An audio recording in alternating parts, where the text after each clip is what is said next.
안녕하세요. 밀리미터입니다. 오늘은 일조건에 대해서 좀 말씀드리려고 해요. 일조건이 최근에 이제 완화가 됐죠? 완화가 돼서 상담 오시는 분들이 굉장히 많이 물어보세요. 그 다음에 뭐 여러 루트로도 뭐 다 굉장히 많이 물어보시고, 그래서 이제 그게 구체적으로 바뀌면 어떤 게 좋아지고 뭐 이제 건축할 때 어떻게 좀 바뀌는지 좀 영상 하나로 정리하기 위해서 오늘 영상을 좀 찍게 되었습니다. 그래서 일단 일조건이 완화됐고요. 결론적으로 말씀드리면 뭐 크게 여러분 건축주분 입장에서 달라지는 건 없어요. 이건 애시당초 건축가들이 발의한 그 요청 사항이라서 건축주들이 오히려 부담해야 될 거는 사실 공사비가 늘어납니다. 공사비가 늘어나는데 어떻게 늘어나는지 그런 거 좀 말씀드릴게요. 왜 늘어나는지. 그래서 하나씩 좀 보겠습니다. 그래서 일단 건축법 시행령을 보시면요, 지금 여기 있는 것처럼 제 86조에 1조 등의 확보를 위한 건축물 높이 제한이 있는데 높이 10m로 지금 바뀌어 있어요. 그러니까 이게 지금 언제 시행됐냐면 2023년 9월 12일에 시행이 된 법안입니다. 여기에 이제 건축법 시행령, 정부 차원에서는 이제 시행령 규율을 현재 9m에서 10m로 바꿔줬고요. 그 다음에 이제 요게 이제 각 지자체 조례에도 반영이 돼야 되거든요. 이 지자체 조례에는 아직 반영이 안 됐어요. 이제 서울특별시 건축조례 보시면 23년 7월 24일에 아직까지 시행된 게 개정이 되지 않고 있는데, 현재 높이 9m 이하인 부분, 9m 초과인 부분은 아직 일조권 완화가 서울시를 비롯한 각종 지자체에서는 적용되지 않고 있습니다. 물론 이게 시행령은 국무회에서 의결이 되고, 그 다음에 각 지자체 조례는 다시 서울특별시 같은 경우에 서울특별시 의회에서 개정을 해줘야 되죠. 근데 요게 이제 보니까 서울특별시 의회 회기, 이제 마지막 회기이겠죠.가 11월 1일부터 12월 22일이라고 해요. 근데 요게 11월에는 행정사무감사랑 시정질문이 있고, 그래서 실질적으로 이제 뭔가 일조권 완화나 그런 뭔가 의결 활동을 하기 굉장히 어렵다고 합니다. 그래서 예상되는 거는 요때쯤 한 12월 중순 정도는 가야 이제 조례 개정할 뭔가 일정이 좀 생길 것 같다. 라는 게 뭐 저도 들은 얘기예요. 그렇게 좀 될 것 같다고 합니다. 그래서 아마 건축 허가 들어가실 분들은 실질적으로 뭐 내년 1월부터 아마 착수하게 되지 않을까 싶습니다. 일조권 완화 받은 거를. 자, 그럼 일조권이 완화되면 도대체 뭐가 달라질까? 그런 걸 좀 이제 알아봐야 되는데, 지금 현재 이렇게 지금 다 대부분의 일조권 지역에서 주거 하시는 분들은 설계가 이렇게 나와 있어요. 주거. 상가는 제가 뒤에서 말씀드릴 거예요. 대부분 다 주거 쪽인데, 이 주거를 보면 1층이 3.2m, 그 다음에 2층, 3층 2.8m, 그 다음에 4층 부분부터 뭐 2.9, 뭐 3.0 가기도 하고요. 이렇게 지금 다 하고 대부분 단면이 다 이렇게 나오고 있는데, 이걸 조금 더 자세히 봅시다. 이렇게 우리는 이제 건축을 해야 되는 입장이니까. 그러면 이 높이를 산정하는 거는 바닥면에서 위층 바닥면까지예요. 그게 이제 2.8m, 2층과 3층에 2.8m, 뭐 2.85 하시는 분도 있고, 그 다음에 3.2m 뭐 이렇게 지금 가고 있습니다. 물론 뭐 3m에 가깝게 가시는 분도 있기는 하는데, 그거는 이제 뭐 조금 더 단열 방수 이슈가 있기 때문에 일단 저는 이렇게 지금까지 해왔어요. 아무래도 테라스 쪽에 단열이나 방수 문제가 걸려있기 때문에. 근데 요게 지금 이렇게 가다 보니까 지금 계속 현장에서 생긴 문제가 뭐냐 하면, 이 1조건 9m는 상당히 오래된 규제인데, 그 규제를 개정하지 않으면서 각종 단열에 관한 단열 및 에너지 이슈를 계속 규제를 해왔단 말이에요. 쉽게 말해서 단열재를 옛날에는 뭐 100ml짜리를 썼던 거를 지금은 뭐 150ml짜리를 써야 되고 뭐 그런 게 있습니다. 당연히 단열재 열적 성능도 더 좋아져야 되는 게 있고요. 이제 그렇다 보니까 현장에서 이거를 이 9m 안에서 이걸 건전하게 다 우겨 넣으려면 어쩔 수 없이 이 층고가 지금 2.8도 굉장히 빡빡한데, 요게 막 2.7, 뭐 2.75 이렇게 내려와야 돼요. 근데 어쨌든 지금은 2.8로 해서 일부분 단열재를 까대면서까지 하고 있거든요. 근데 그렇게 해서 나온 결과 좋냐? 또 그것도 아니에요, 보면. 그렇게 해서 실질적으로 나온 결과물을 보면 실질적으로 반자 높이라고 하죠. 마감이 다 된 실내 층고 높이가 주거 같은 경우에는 2.2m 남짓이에요. 아무리 잘해도. 왜냐면 천장 속에 바닥에서는 이미 바닥 난방을 우리 해야 되니까 한 100에서 120mm 정도 올라오고, 그 다음에 천장도 굉장히 많이 좀 띄워줘야 되거든요. 그래서 천장 속 공간에 뭐 스프링클러, 소화 배관 지나가죠, 환기 배관 지나가죠, 에어컨 배관 지나가죠, 뭐 오배수 잘못 맞추면 또 오배수 배관 지나가죠. 그렇기 때문에 2.2m라는 굉장히 조금 악조건, 별로 상품성이 높지 않은 그런 층고에 나오게 돼 있어요. 근데 최근 지어진 아파트들 보시면 아파트 층고가 다 2.4m로 나오고 있거든요. 가뜩이나 이제 빌라의 주거 환경이 아파트보다 안 좋은 상황에 있는데 이런 현재 규제 시점에서 보면 상품성이 당연히 단지라는 게 없기 때문에 안 좋은데 뭔가 내가 지낸 실내 공간도 더 안 좋단 말이죠. 신축임에도 불구하고 뭐 현장에서 가끔 보면 이걸 2.4, 뭐 2.4 이렇게 확보하는 데도 있는데 2층, 3층 부분에서 4층, 5층은 좀 얘기가 달라요. 그런 부분은 사실 이제 뭔가 단열이나 그런 거에 대한 건전성을 좀 의심해 보기는 해야 됩니다. 근데 어쨌든 모든 걸 다 지키면서 한다는 조건 아래서 이게 2.1m가 2.1 수월하게 나온다가 아니라 굉장히 빡빡하게 나와요. 그래서 실질적으로 맞추기가 쉽지가 않습니다. 그래서 현장에서 지금 나오는 형태를 보면 주로 이제 어디서 문제가 많이 생기냐면 이런 부분인데요. 이것도 실질적으로 요 법이 개정 취지에서 나온 겁니다. 이게 왜 이거를 이제 개정을 하려다 9m에서 10m로 왜 완화 혹은 변경을 해야 되냐 라고 나오는데, 이건 저도 실제로 현장에서 본 것들인데, 자 보시면 지금 요게 보통 이제 4층 아랫부분 내단열을 많이 하죠. 아직도 뭐 육전입을 많이 얘기함에도 불구하고 그렇기 때문에 줄 단열재, 이게 단열재거든요. 이게 주로 아마 PF 보드일 거예요. PF 보드에다가 지금 요게 소화배관입니다. 소화배관이 이걸 다 지나갈 데가 없으니까 단열재를 까고 그냥 요 사이에 소화배관 길을 만들어 준 거예요. 뭐 나중에 이런 데는 다 폼으로 채우기는 하죠. 근데 폼으로 채우더라도 일단 단열재가 훼손돼 있기 때문에 뭐 정말 뭐 최악의 상황에서는 그 부분에 단열이 아예 없다. 그리고 조금 더 악조건으로 간다면 정말 뭐랄까 결로랑 곰팡이에 대한 안 생긴다라는 보장을 할 수 없는 조건에 이루어지거든요.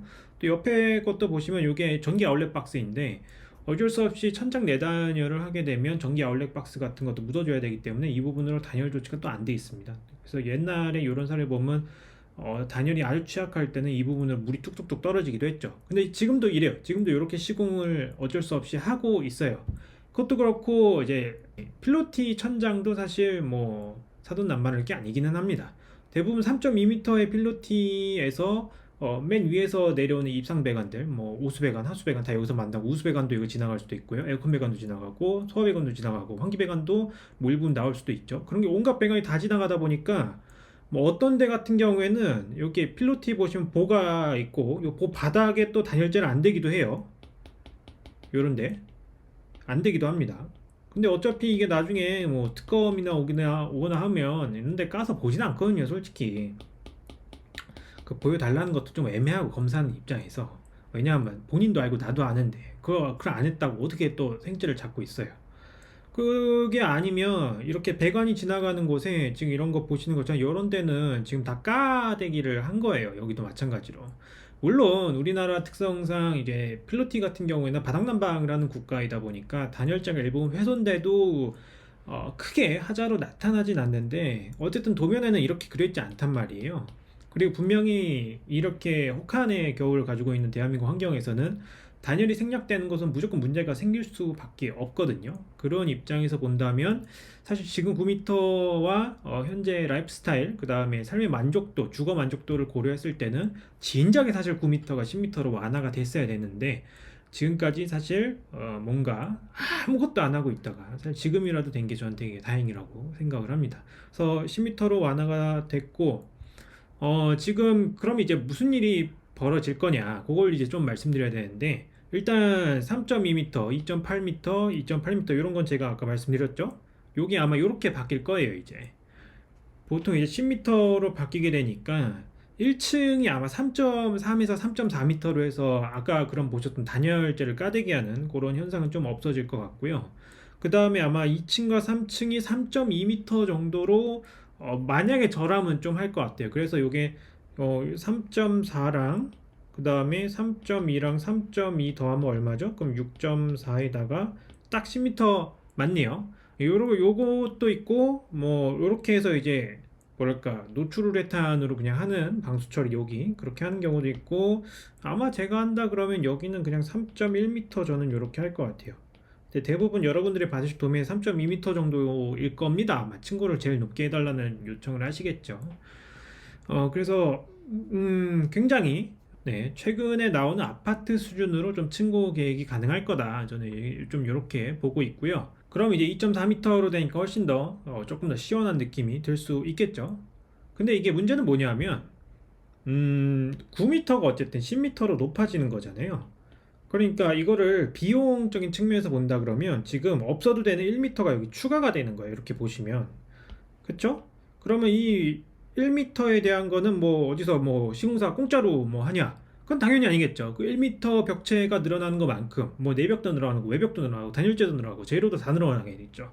그런 걸 다 감안한다 그러면 인건비는 뭐 사실 거기서 거기일 수 있어요. 어차피 한 번에 다 치는 거니까 인건비는 그닥 늘어나지 않는다고 하더라고요. 이거 재료비가 분명히 늘어날 수밖에 없습니다. 당연히 상식이죠. 근데 이게 문제는 공사비를 따질 때 항상 평당 공사비로 따지다 보니까 이 많은 분들이 그 공사비가 왜 올라가는지 이제 그냥 그 평당 공사비로만 봤을 때는 잘 이해를 못 하실 수가 있어요. 그래서 제가 그냥 결론을 내려드리면 제가 한번 따져봤어요. 물량을. 과연 이 9m에서 10m를 늘린다고 했을 때 아까 보여드렸던 그 층고 계획이 바뀐다고 했을 때 과연 물량이 얼마나 늘어날까를 보니까 물량이 한 5% 정도 늘어납니다. 5% 순수한 재료비로. 그러니까 인건비는 별도인데 대부분 다 이것도 포함되어 있다고 하면 뭐 4점 몇 프로 뭐 제가 지금까지 했던 여러 현장들을 다 한번 데이터를 쌓아봤는데 대략 뭐 한 4.5에서 4.8% 정도 공사비가 높아진다 라고 이제 추정이 되고 있고요.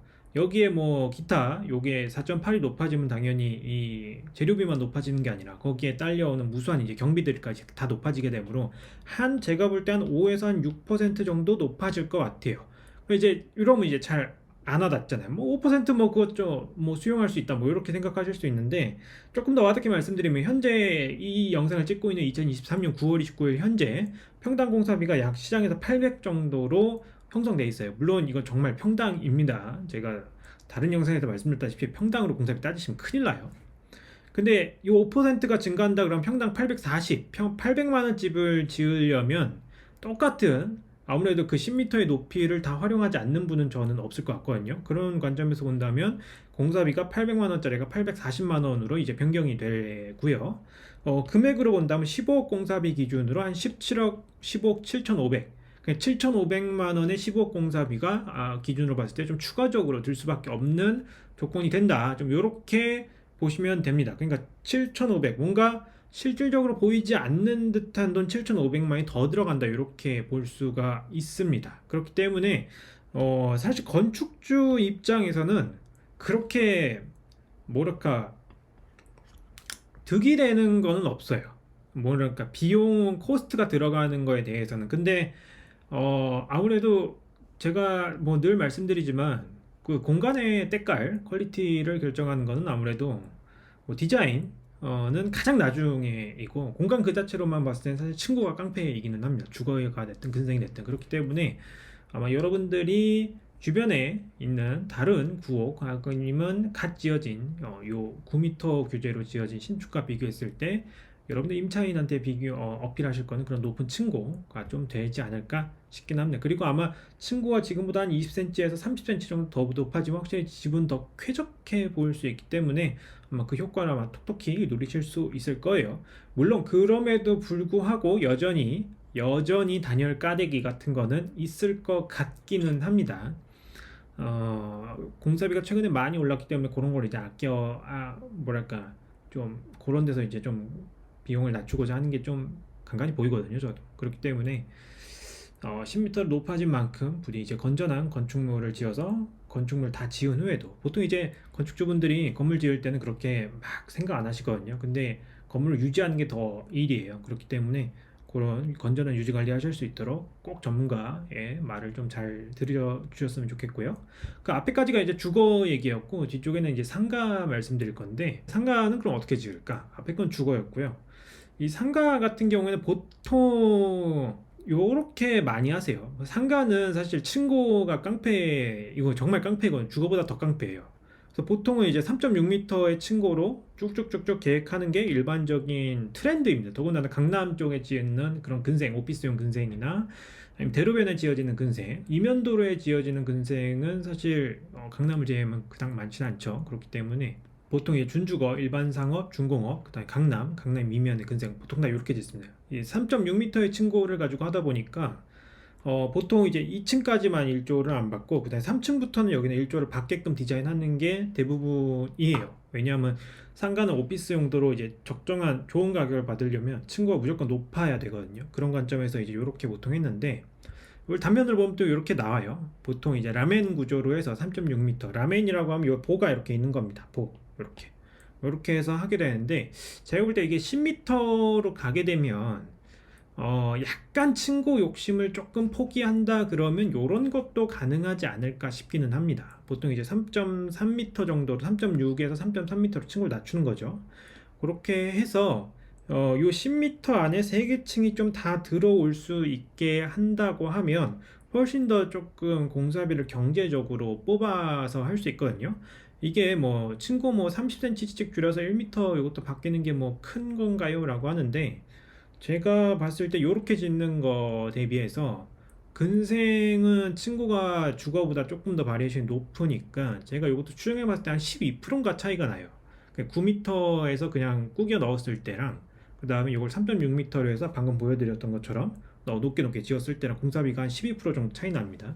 이것도 평당으로 보면 사실 파악이 안 되는 거이기 때문에 초보 건축주분들이 많이 좀 놓치시는 부분이에요. 어쨌든 여기 10m로 가게 되면 3.3m씩 해서 각 층의 층고를 3.3m씩 해서 3개층 정도를 우겨 넣을 수 있을 것 같은데 3.3만 돼도 사실 뭐 업무 공간으로 나쁘지는 않거든요. 층고를 좀 보시면 3.3m가 노출일 때는 뭐 바닥 슬라브 같은 거 다 고려했을 때는 여기 한 3.15 정도 뭐 그 정도 돼요. 3.1에서 3.15. 그 다음에 보호 지나가는데 밑에는 2.8m 정도 되고 요게 만약에 마감을 쳤다 그러면 3.1m에서 요게 2.8m 그리고 마감 친 데는 2.6m 정도로 나옵니다. 천장 속에 아무래도 보호 하부 공간에 한 200 정도는 여유 공간이 필요하거든요. 소화배관으로 지나가고 해야 되니까. 그러니까 요런 라멘 구조에서는 천장 마감을 한다 그러면 한 2.6m 정도? 이 정도면 사실 오피스로 쓰기 나쁘지 않습니다. 저희 오피스가 지금 2.6인가 2.7인가 그렇거든요. 근데 오피스로 쓰는데는 뭐 전혀 문제는 없어요. 다만 이제 이런 거 보면 항상 아쉬운 게 뭐 이런 공간이죠. 아무리 이제 보호를 쓴다고 하지만 저렇게 쓸모없는 공간을 그냥 둔다는 게 저는 항상 사실 의문이었어요. 그래서 제가 이게 일조건이 완화되면 해볼 건 뭐냐면 요겁니다. 그래서 조금 3.6m의 그 층고가 주는 혜택을 누리기에는 뭔가 사업성이 조금 간당간당하신 분들이 있어요. 분명히 있어요. 그런 분들을 위해서 이제 드리는 솔루션으로 간다면 층고는 아까 보였던 것처럼 3.3m로 좀 고정을 하고요. 3.3m로 고정을 해서 지금 보시다시피 여기 보가 없죠. 보가 없고 바닥판이 더 두꺼워졌죠. 이게 최근에 이제 순살자의 사태로 많이 이슈가 되고 있는 무량판입니다. 무량판. 이렇게 무량판을 도입을 하면 아무래도 뭔가 올록볼록한 게 없다 보니까 시공성도 좀 더 좋고요. 최근에 지어지는 뭐 선진국 건물들은 사실 다 라멘 안 쓰고 다 무량판으로 가기는 하거든요. 어쨌든 우리나라에도 이제 그게 없지는 않죠. 아파트에서도 많이 썼으니까. 아파트에서 그걸 써는 건 사실 답이 이미 나와 있어요. 아파트에서 그걸 왜 썼냐? 일단 시공성이 좋고 그 다음에 최종적으로 더 낮은 높이로 더 높은 실내 공간을 뽑아낼 수 있기 때문에 썼던 거거든요. 아까 말씀드렸다시피 지금 이런 애매한 공간들, 빈 공간들이 없이 그냥 빤빤한 천장이 완성이 되기 때문에 배관들이 서로 엉킬 일이 사실상 적어요. 라멘으로 인해서 해줄게. 그러니까 여기만 200mm 정도 띄워주면 그 안에서 알아서 그냥 돌면 돼요. 그래서 최종적으로 바닥에서 천장까지는 한 2.95m 정도, 아까 봤던 3.1m보다는 낮죠. 요게 3.1m보다는 낮은데 최종적으로 마감을 했을 때는 앞에 거는 2.6m 정도였는데 뒤에 거 같은 경우에는 우량판을 했을 때 2.75m 정도로 실질적으로 마감 층고를 좀 더 높일 수가 있어요. 실질적으로. 그리고 보가 없기 때문에 사실 인테리어 하실 때도 뭔가 조금 더 전선 배관 같은 거 정리하기도 좀 좋고 그렇기 때문에 저는 앞으로 이런 공법이 좀 상가 쪽에서는 스물스물 하나씩 나오지 않을까, 일조건이 적용되는 데에서 그렇게 좀 생각을 하고 있고, 이것도 한 3층까지만 사실 될 거고요. 그 위에 이제 계속 트랜스퍼 되는 곳은 아마 무량판을 쓰기는 좀 어려울 수도 있겠다, 뭐 그런 생각이 있기는 한데, 어쨌든 이 일조건이 적용되는 3층까지는 층고를 한 30cm에 대한 욕심만 포기한다면, 그러니까 사업성이 좀 간당간당하니까 비용을 낮추는 전략이죠. 그렇다고 뭐 친구가 30cm 줄어든다고 해서 제가 볼 때는 30cm 줄어드는 거 비용이 효과가 더 클 것 같거든요. 임대 수익 줄어드는 것보다. 그렇죠. 어차피 일단 신축이고 30cm가 뭐 커 보이면 커 보일 수 있는데 3.3m라는 높이도 워낙 이제 높고 거의 3m 정도 되죠. 이것도 낮은 층고가 아니기 때문에 굉장히 충분히 어필할 수 있을 것 같습니다. 조금 낮아지긴 할 거예요. 3.6m에 비하면. 근데 뭐 그런 거는 이 정도는 충분히 해지할 수 있지 않을까 싶습니다. 무량판이 이렇게 생겼어요. 골조 상태에서만 보면 지금 보시면 보가 없죠. 이렇게 다 보가 없잖아요. 천장이 깔끔하잖아요. 그러니까 이게 올록볼록 있는 거는 그 올록볼록에 맞춰서 거푸집도 다 만들어줘야 되고 그것도 딱 붓고 또 철근 배관 다 하고 해야 되는데 요런 거는 여기가 이제 철근 배관이 조금 빡세기는 한데 요런 곳만 좀 제가 알기로 유럽 쪽에는 요것도 쉽게 할 수 있는 기성품이 있는 걸로 아는데 한국에서는 아파트 짓는 대형 건설사 위주로 본인들 특허로 해서 가지고 있는 걸로 알고 있어요. 소규모 현장에 이걸 어떻게 적용할지는 저도 조금 알아보긴 해야 되는데 뭐 그런 것만 더 적용이 된다 그러면 뭐 주거나 아니면 상가 할 거 없이 이 무량판으로 하면 좀 더 시공성 비용이 좀 더 나오지 않을까 싶기는 합니다. 그래서 공사비는 일단 결론적으로 말씀드리면 아까 그 10m로 완화했을 때 라멘으로 하는 것보다 무량판이 조금 더 들기는 하는데 제가 봤을 때 3.6m를 3.3m로 줄여서 라멘으로 가지 않고 무량판 가는 게 그래도 조금 더 전체적인 여러분의 사업 수지표 숫자를 좋게 하는 데는 더 좋을 것 같다 라는 생각입니다. 그래서 오늘 일조권 완화 관련해서 주택에서 어떻게 바뀌고 상가에서 어떻게 바뀔 수 있는지 한번 알아봤고요. 여러분들 앞으로 건축하시는데 많은 도움 되셨으면 좋겠습니다. 일조권 개정이 확정이 되면 제가 그때 또 뉴스로 해서 가져오고요. 뭐 저희 프로젝트 업데이트 되는 거 있으면 어떻게 썼는지 제가 또 컨텐츠 찍어서 만들어 드릴게요. 예, 오늘 여기까지 영상 시청해 주셔서 감사하고요. 전 다음에 다시 찾아오겠습니다. 밀리미터 채널 좋아요, 구독, 댓글, 알림 설정까지 부탁드릴게요. 그럼 다음에 또 만나요. 안녕.